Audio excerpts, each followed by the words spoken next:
Today I'm going to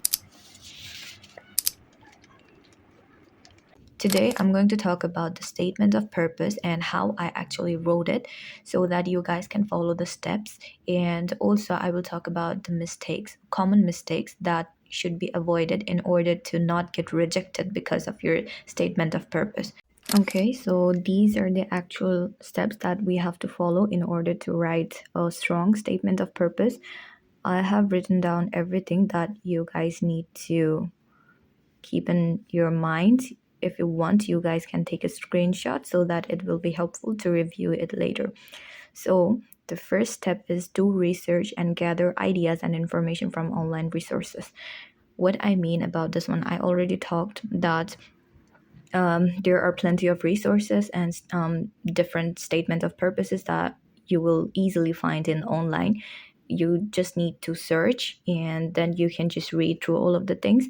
And about the research that I talked about, just let me show you guys how you can do it. Okay, so I am talking about the Australian universities because I am more familiar with this kind of topic as I need to go through all of the things.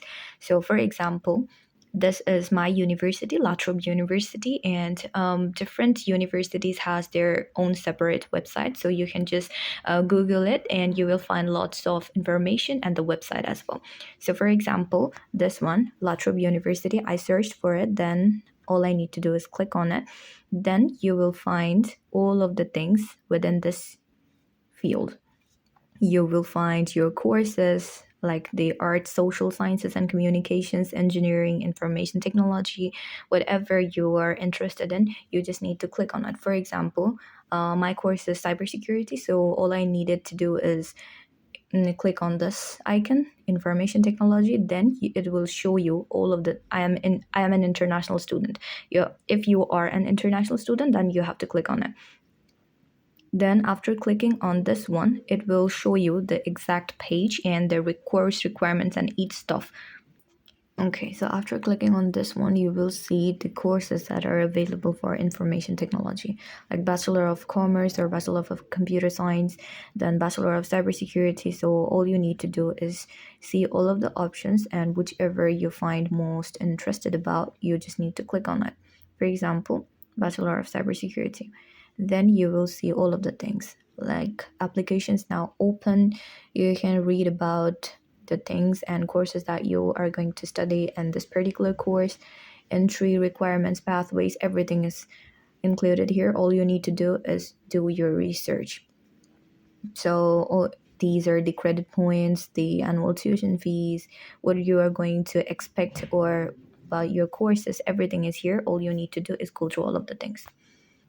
Then after going through all of the things, all you need to do is write down the most key specific requirements and the things that you want to include in your statement of purpose. For example, the ranking of your university, then the courses, the core subjects, major, minors, the electives, then if it has some compulsory subjects or something like that, all you need to do is write down all of the things, your campus location and the specific education approach that is available. For example, in Victoria University, they have a block model type of something. So if you are interested about Victoria University, you need to include that as well. So all you need to do is have a very strong knowledge about your university courses and each stuff. Okay.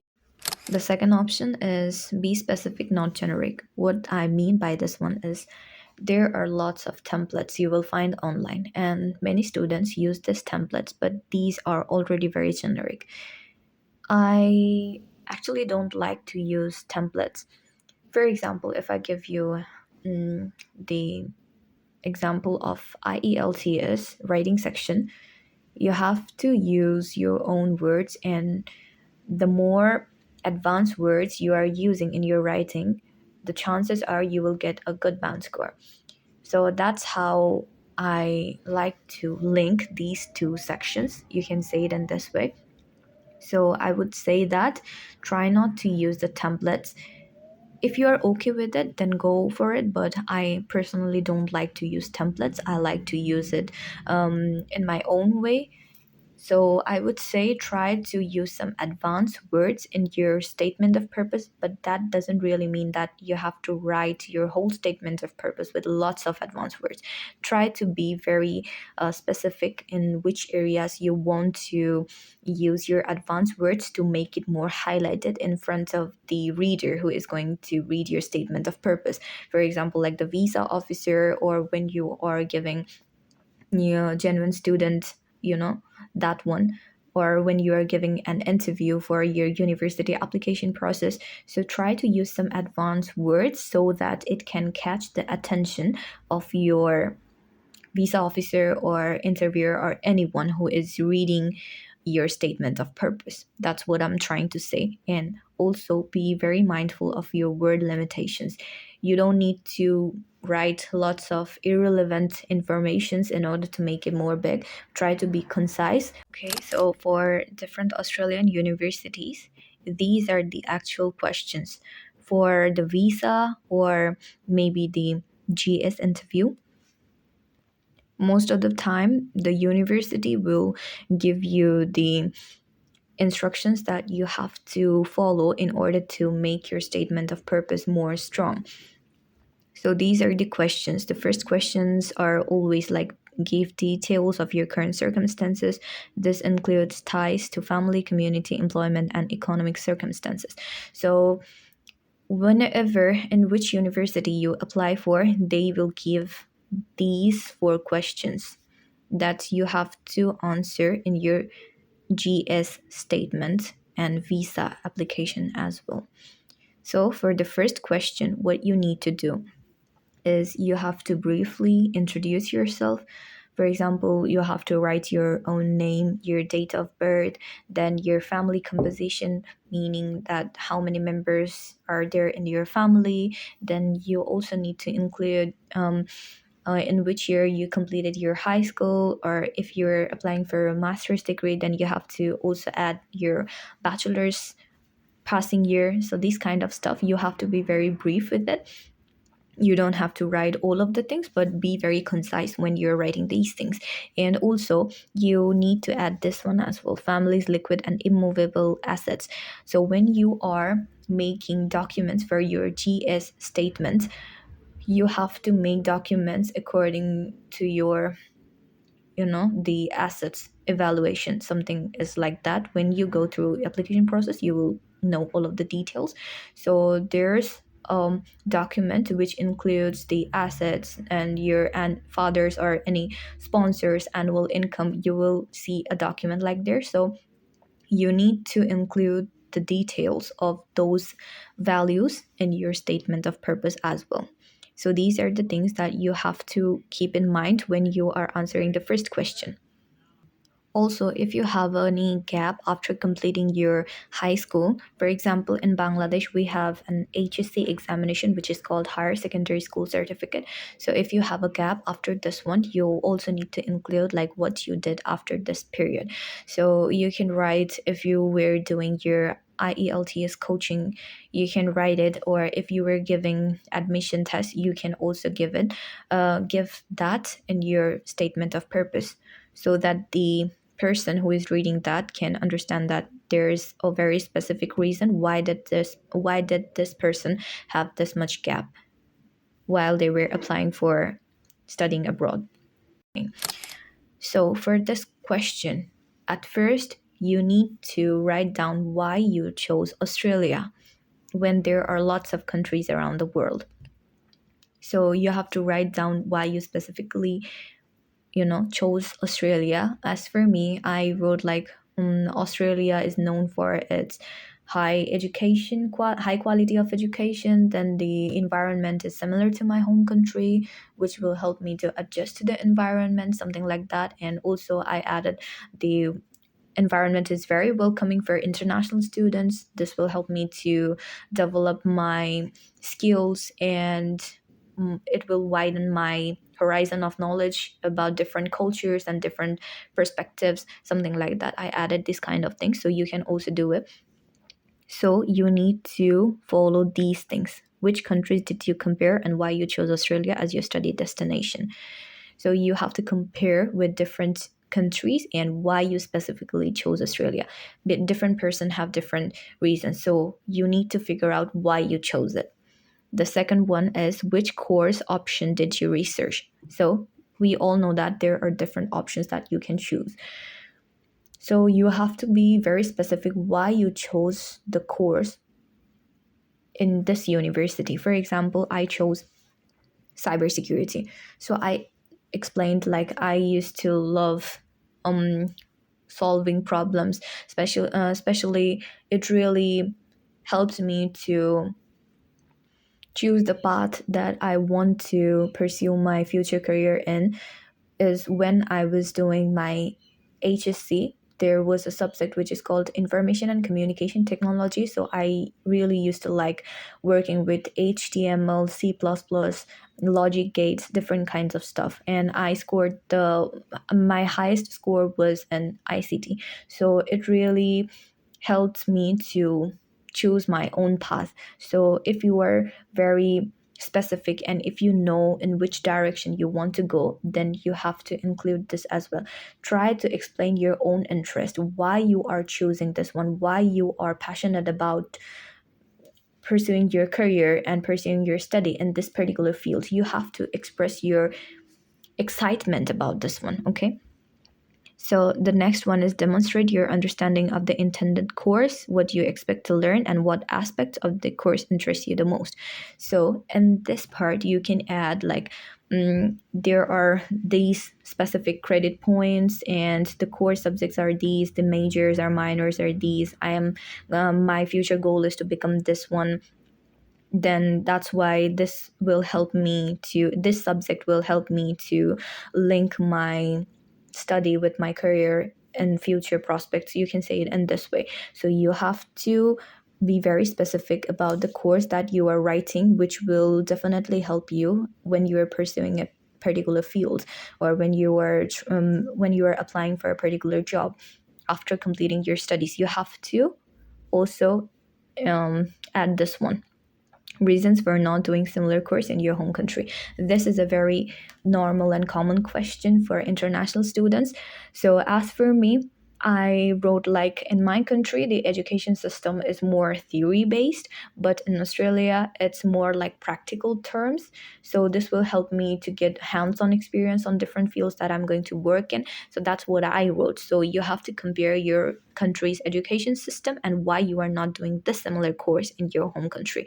So it will be different, obviously. Then the next question is what provider option did you compare in Australia and reasons for choosing this uni? So in this thing, you have to compare with different universities. There are lots of universities. For example, Victoria University, then Charles Sturt University, CQ University, then Macquarie University, lots of universities. So you have to also add the reason why you are specifically choosing this university. What made you attracted to this one? So you have to, write your own reason why you are doing this one. And brief description of campus and awareness of location. So by this one, I'm really suggesting that you have to, you can actually, you don't have to, but that's what I did actually. So you can just add your campus location and why this campus you are choosing. You can do that. So these are the things that I included in my statement of purpose while I was answering the second question. It can be different from lots of people. I'm just sharing my own experience, what I did, and how I did it. So you can just get some ideas and you can write it in your own way. So the next point and next question is explain how the course will benefit you and help you to achieve your future goals. This totally depends on you. Like which courses you are doing, what you are interested about, it depends on your perspective. So the things that you need to include is this course consistent with your current level of education? For instance, if you have a study gap, or if you're already admitted into anything else other than the subject that you are applying for, then you have to also explain the reason why you are doing this one. For example, in my case, I was admitted into Gopalgon Science and Technology University in Applied Chemistry and Chemical Engineering department, but I chose cybersecurity, so I had to explain why I did this one. I simply explained in this one, like, in my country, the application process in public university admission test, the seats are allocated based on the scores, not on personal preferences. So that's why I got chemical engineering, but my main goal and the thing that I enjoy is IT, specifically cybersecurity, because I want to create a career for myself in this specific field. I love to enjoy problem solving things. I love to enjoy decoding and working with machines. That's how I explain this. Like, simply, I explained what really attracts me. What am I passionate about? So you can do it. And the next one, you have to also include how this course will assist you to obtain employment and expected salary. So this depends on you. So you can just try to search and compare the salaries that you are going to get in your home country and in that country. So you will easily find lots of resources. There's Glassdoor. If you search for like network engineer or cybersecurity analyst salaries, you will easily find the links. You can just add this one. Like, I expect to get this amount of salary in my. You can do it. Some universities, they specifically tell you to add this one, expected salary, and the links, but some universities don't. Like, when I was writing for my statement of purpose for Victoria University and Charles Sturt University, they specifically told me to add this one, the salary part. So I added this one, but when I submitted my statement of purpose for Latrobe University, they told me to remove this one. So it also depends on how your university or the interviewer wants your statement of purpose. They will guide you, because this will impact a lot in your visa. Sometimes people get rejected just because of their statement of purpose. So you have to be very careful. And if you ask them, like, how can I make my statement of purpose more stronger, when they're taking your GS interview or anything, or you can just give them an email like, what should I do? They will help you, because they are really helpful. Trust me, the teachers are really helpful. So you can just keep that things in mind. Like, you can also add this, but be very mindful when you're writing your statement of purpose, and always try to include the things that your university asked you. And the last one is, give details of any other relevant information you would like to include. If you have a gap in study of more than 6 months, please explain. So in this part, you basically need to include the things that you haven't included in the prior 3 questions. So you can just add if you have any travel history, if you are rejected from any country or not, like if your family ever went or traveled to a different country, something like that. Then this one is very important as well, because in this section you have to answer like, you are going to come back to your own country. Why? What interests you to come back to your own country after finishing your education in a different country? You have to be very mindful when you're answering this specific question, okay?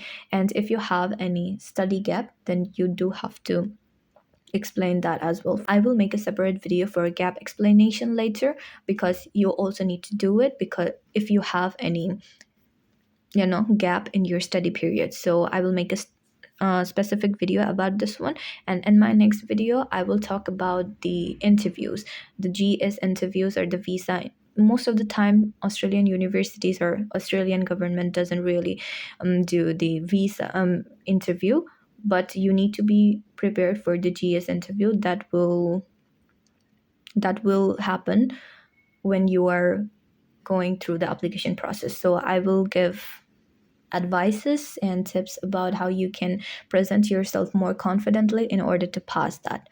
Okay, so these were the things that I wanted to share with you guys. If you guys have any other questions, you can ask me anytime or drop the comments. I will try to be very prepared to answer your questions. Hope this video helps you, and see you in the next video, and good luck with your application process.